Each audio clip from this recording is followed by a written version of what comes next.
전능하사 천지를 만드신 하나님 아버지를 내가 믿사오며 그 외아들 우리 주 예수 그리스도를 믿사오니 이는 성령으로 잉태하사 동정녀 마리아에게 나시고 본디오 빌라도에게 고난을 받으사 십자가에 못 박혀 죽으시고 장사한 지 사흘 만에 죽은 자 가운데서 다시 살아나시며 하늘에 오르사 전능하신 하나님 우편에 앉아 계시다가 저리로서 산자와 죽은 자를 심판하러 오시리라. 성령을 믿사오며 거룩한 공예와 성도가 서로 교통하는 것과 죄를 사하여 주시는 것과 몸이 다시 사는 것과 영원히 사는 것을 믿사옵나이다. 아멘. 찬송가 325장입니다. 찬송 325장입니다.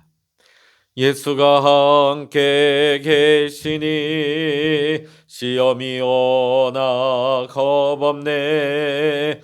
기쁨의 근원 되시는 예수를 위해 삽시다.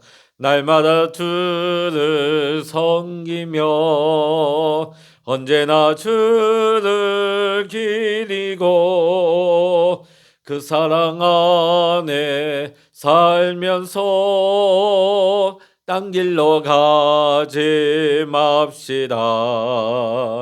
이 세상 사는 동안에 주 이름 전파하면서 부활한 복락 주시는 예수를 위해 삽시다. 날마다 주를 섬기며 언제나 주를 기리고 그 사랑 안에 살면서 딴 길로 가지 맙시다. 이 세상 친구 없어도 예수는 나의 친구니 불의한 일을 버리고 예수를 위해 삽시다. 날마다 주를 섬기며 언제나 주를 기리고 그 사랑 안에 살면서 딴 길로 가지 맙시다. 주께서 심판하실 때 잘했다 칭찬하리니 이러한 상급 받도록 예수를 위해 삽시다. 날마다 주를 섬기며 언제나 주를 기리고 그 사랑 안에 살면서 딴 길로 가지 맙시다. 아멘. 이 시간 우리에게 주시는 하나님의 말씀 구약 이사야 11장입니다. 이사야 11장 1절로부터 16절까지의 말씀 되겠습니다. 구약 성서 981면입니다. 이사야 11장 1절로부터 16절까지 우리 같이 읽겠습니다. 이새의 줄기에서 한 싹이 나며 그 뿌리에서 한 가지가 나서 결실할 것이요 그의 위에 여호와의 영 곧 지혜와 총명의 영이요 모략과 재능의 영이요 지식과 여호와를 경외하는 영이 강림하시리니 그가 여호와를 경외함으로 즐거움을 삼을 것이며 그의 눈에 보이는 대로 심판하지 아니하며 그의 귀에 들리는 대로 판단하지 아니하며 공의로 가난한 자를 심판하며 정직으로 세상의 겸손한 자를 판단할 것이며 그의 입의 막대기로 세상을 치며 그의 입술의 기운으로 악인을 죽일 것이며 공의로 그의 허리띠를 삼으며 성실로 그의 몸의 띠를 삼으리라. 그때 이리가 어린 양과 함께 살며 표범이 어린 염소와 함께 누우며 송아지와 어린 사자가 살진 짐승이 함께 있어 어린아이에게 끌리며 암소와 곰이 함께 먹으며 그것들의 새끼가 함께 엎드리며 사자가 소처럼 풀을 먹을 것이며 젖먹는 아이가 독사의 구멍에서 장난하며 젖된 어린아이가 독사의 굴에 손을 넣을 것이라. 내 거룩한 산 모든 곳에서 해됨도 없고 상함도 없을 것이니 이는 물이 바다를 덮음같이 여호와를 아는 지식이 세상에 충만할 것임이니라. 그날에 이새의 뿌리에서 한 싹이 나서 만민의 기치로 설 것이요 열방이 그에게로 돌아오리니 그가 거한 것이 영화로우리라. 그날에 주께서 다시 그의 손을 펴사 그의 남은 백성을 아수르와 애국과 바드로스와 구스와 엘람과 시날과 하맛과 바다 섬들에서 돌아오게 하실 것이라. 여호와께서 열방을 향하여 기치를 세우시고 이스라엘의 쫓긴 자들을 모으시며 땅 사방에서 유다의 흩어진 자들을 모으시리니 에브라임의 질투는 없어지고 유다를 괴롭게 하던 자들은 끊어지며 에브라임은 유다를 질투하지 아니하며 유다는 에브라임을 괴롭게 하지 아니할 것이요 그들이 서쪽으로 블레셋 사람들의 어깨에 날아앉고 함께 동방 백성을 노략하며 에돔과 모압의 손을 대며 암몬 자손을 자기에게 복종시키리라. 여호와께서 애굽 해만을 말리시고 그의 손을 유불하되 하수 위에 흔들어 뜨거운 바람을 일으켜 그 하수를 저 일곱 가래로 나누어 신을 신고 건너가게 하실 것이라. 그에 남아있는 백성 곧 아수르에서 남은 자들을 위하여 큰 길이 있게 하시되 이스라엘의 애굽 땅에서 나오던 날과 같게 하시리라. 아멘. 할렐루야. 오늘도 하나님의 크신 은혜와 평강이 오늘 함께 기도하시는 우리 모든 성도님들에게 함께 하시기를 주의 이름으로 간절히 축원합니다. 우리가 성경을 보다 보면 평화, 평안, 평강 여기에 관련된 말씀들이 참 많이 나옵니다. 왜냐하면 성경이 쓰인 당시에도 오늘날과 같이 사람들의 마음에 평강이 없었기 때문입니다. 반만년의 역사를 자랑하는 우리나라의 역사를 보면 외세의 침략을 950번가량 받았다고 합니다. 그러다 보니 자연스럽게 생겨난 인사말이 하나 있습니다. 밤새 안녕하셨습니까? 이 말은 뭐냐면 밤새 죽지 않고 잘 살아있느냐 그런 인사가 되겠습니다. 히브리 사람들이 주로 사용하는 인사말은 평강을 뜻하는 샬롬입니다. 샬롬. 이 진정한 의미의 평강을 주시기 위해 이 땅에 오신 분이 우리 예수 그리스도이십니다. 그리스도가 이 땅에 오시기 전에 700년 전에 이사야 선지자는 예수님을 소개하고 있는 것입니다. 하나님이 이스라엘을 택하신 것은 그들이 하나님 믿는 경건한 백성이 되어서 그들을 통하여 이방 민족들을 하나님께 인도하기 위함이었습니다. 그래서 아브라함을 믿음의 조상으로 삼아 복의 근원으로 삼으시고 그와 그의 자손들과 더불어 언약을 맺으셨습니다. 그러나 이스라엘 백성은 하나님의 사랑과 기대에도 불구하고 하나님 대신 우상을 섬기고 각종 죄악의 열매를 맺으며 불의한 백성으로 전락하고 말았습니다. 그래서 이사야서를 보다 보면 이스라엘을 향한 하나님의 탄식이 여러 번 나오고 있습니다. 이사야 5장 2절에 우리가 본 것과 같이 좋은 포도 맺기를 바랐더니 들포도를 맺었도다. 그들의 삶은 하나님과 너무나 멀었고 죄에 대해서는 그들은 너무나 무감각해졌습니다. 이사야는 타락한 백성들에게 회개만이 살 길이요 계속해서 악을 행하게 되면 하나님의 심판, 진노를 당하게 될 것이라고 계속해서 경고하고 있습니다. 심판을 선포했던 이사야 선지자는 이제 그의 눈을 유다로 돌리고 있습니다. 그리고 평화로 다스릴 이상적인 통치자가 다윗의 가문에서 나올 것임을 희망의 메시지를 전하고 있는 것입니다. 이사야의 전반부에 흐르는 메시지는 하나님께서 유다 백성들의 허물로 인하여서 대적을 들어 그들을 징계하시지만은 그들을 아주 멸하시지는 아니하시고 구루터기와 같이 남아 하나님께 돌아오는 경건한 백성들을 하나님께서는 보호하시고 회복시키실 것이라는 것이 이사야 전반부의 말씀입니다. 이새의 줄기에서 나올 새로운 통치자 위에도 하나님의 영, 여호와의 영이 함께할 것이라고 말씀하고 있습니다. 그 영은 지혜와 총명의 영, 모략과 재능의 영, 지식과 여호와를 경외하는 영으로 소개되고 있습니다. 모략과 재능은 군사적인 능력과 연관이 됩니다. 다윗이 어디를 가든지 여호와께서 그를 이기게 하시고 대적을 평정케 하신 것을 우리는 생각할 수가 있습니다.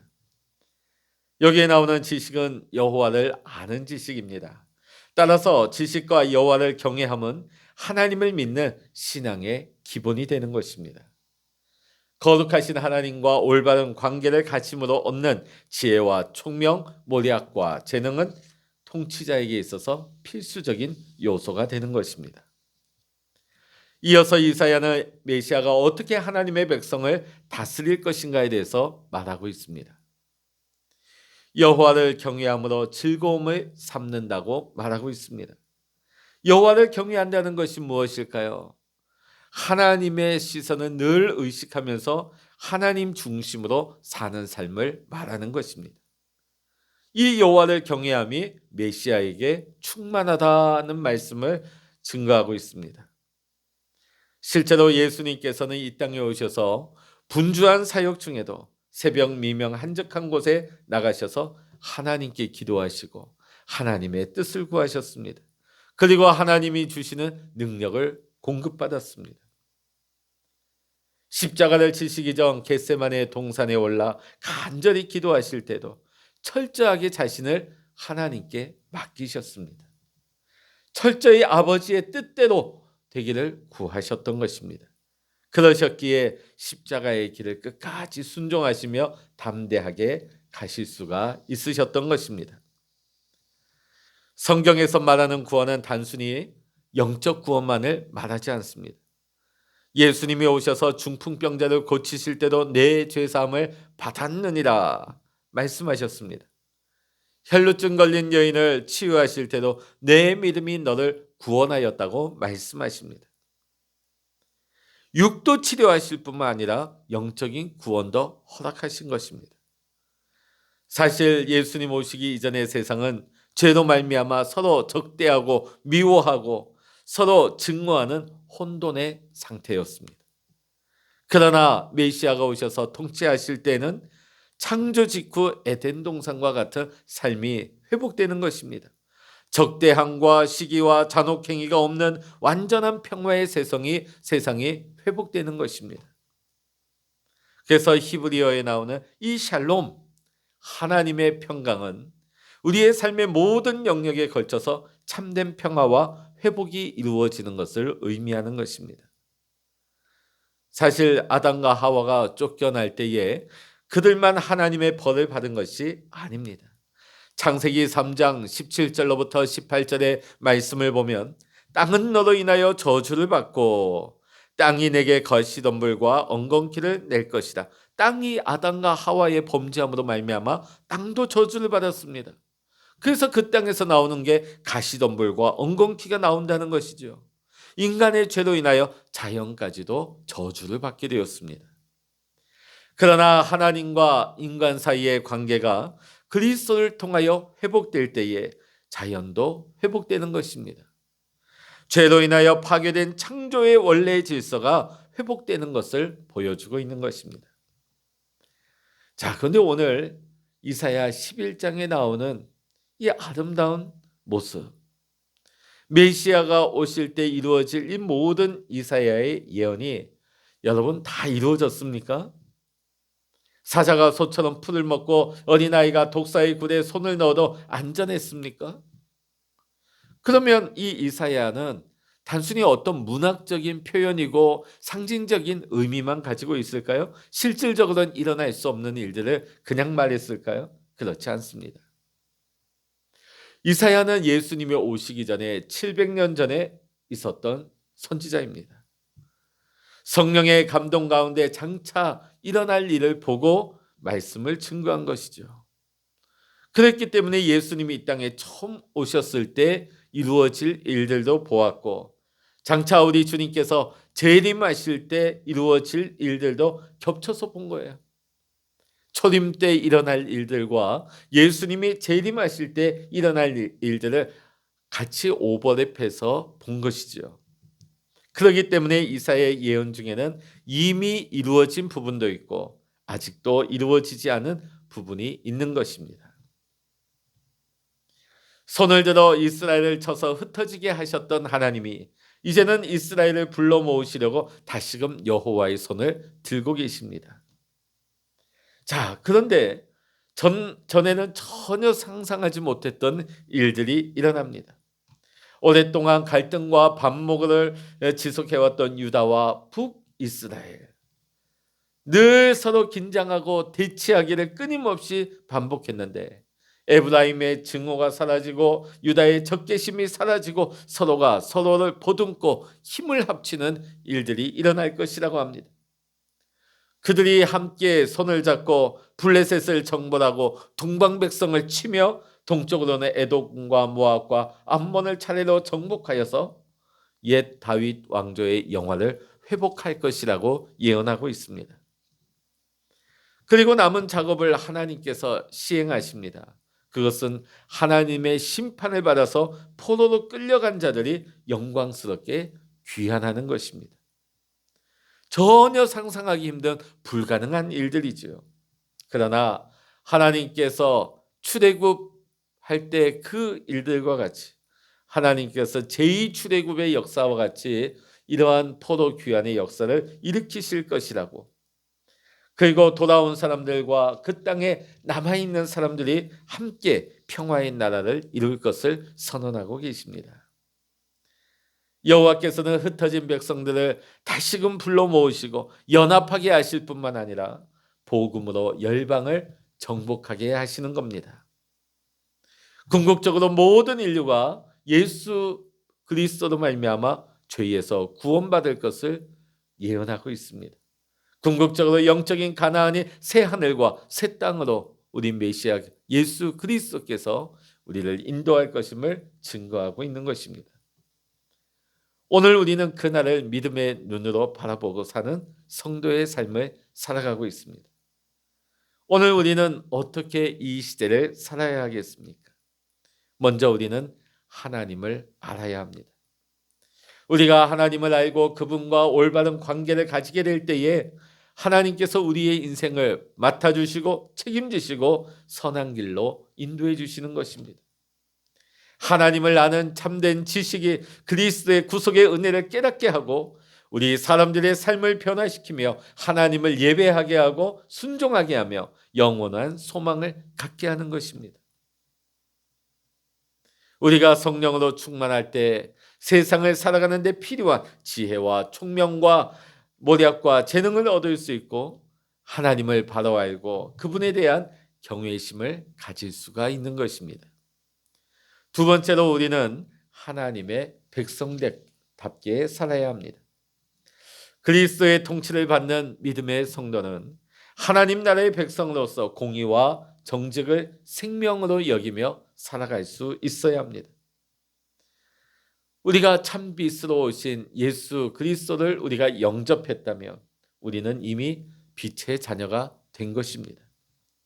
그러므로 빛의 자녀된 우리는 빛의 자녀답게 살아가야 하는 것입니다.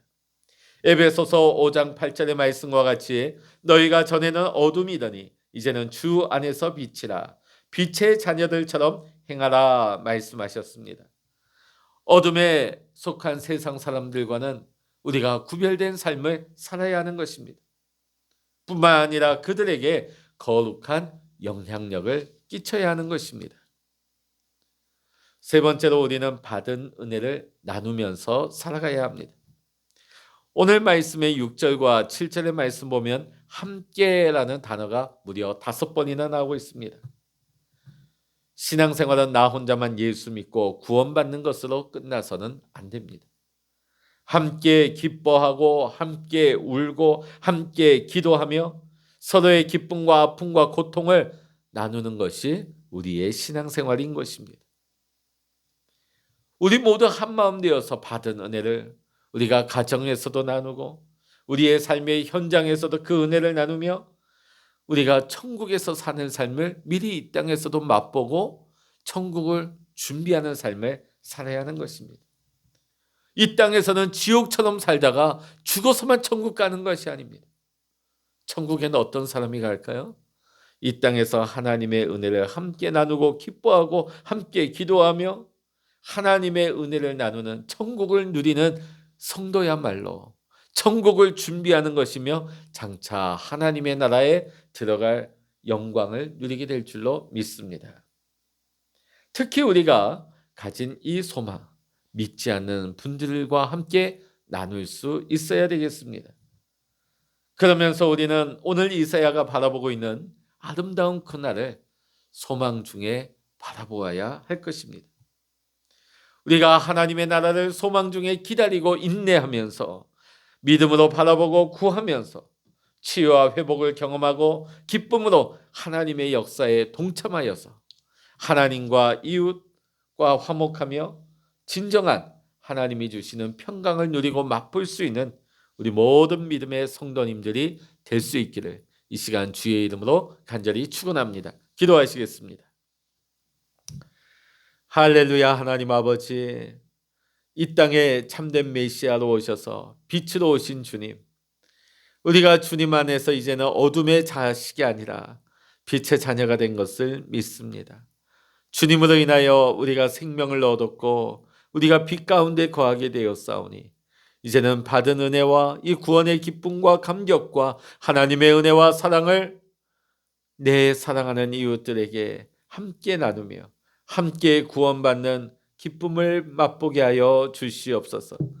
하나님 아버지의 그날이 가까울수록 천국의 소망이 더욱더 하나님 진실하게 하여 주시옵시고 그날을 바라보며 인내하고 기도하며 아버지 이 땅에서 천국 백성의 삶을 살아갈 때에 장차 우리가 하나님의 나라에 들어가 하나님을 영광 중에 배울 수 있는 승리의 기쁨을 맛보게 하여 주시옵소서.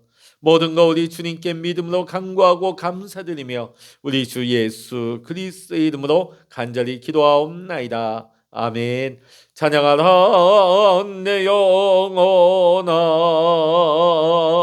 찬양하라 내 영혼아, 내 속에 있는 것들아 다 찬양하라.